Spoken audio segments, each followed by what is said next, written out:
La salle événementielle, donc pour l'entrée, je dirais urbanisme, c'est bien entendu l'implantation qui est la question principale. Là, le PLU approuvé, en fait, ne précise pas où cette salle événementielle doit voir le jour, devrait voir le jour. Pour autant, donc, les informations que l'on a pu collecter nous ont fait apparaître que ce serait donc sur une zone qui est dédiée en fait, à un aménagement futur et qui est à côté du gymnase actuel. Voilà.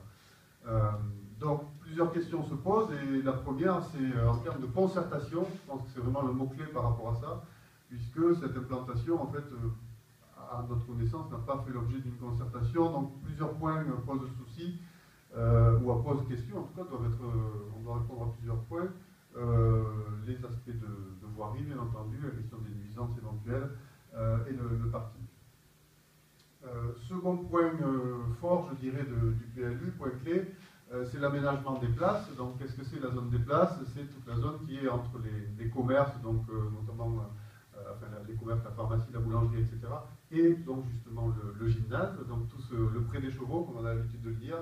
Donc là, c'est un projet qui a été engagé tout récemment, qui a un peu de retard par rapport à sa réalisation, mais qui s'explique.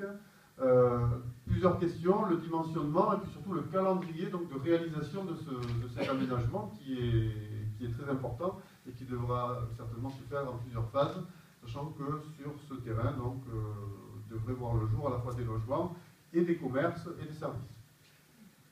L'accueil d'activités économiques, donc pour l'artisanat, les PME et les commerces et services justement à la population pradinoise, qui doivent être développés donc, sans que l'on ait besoin d'aller à Cahors.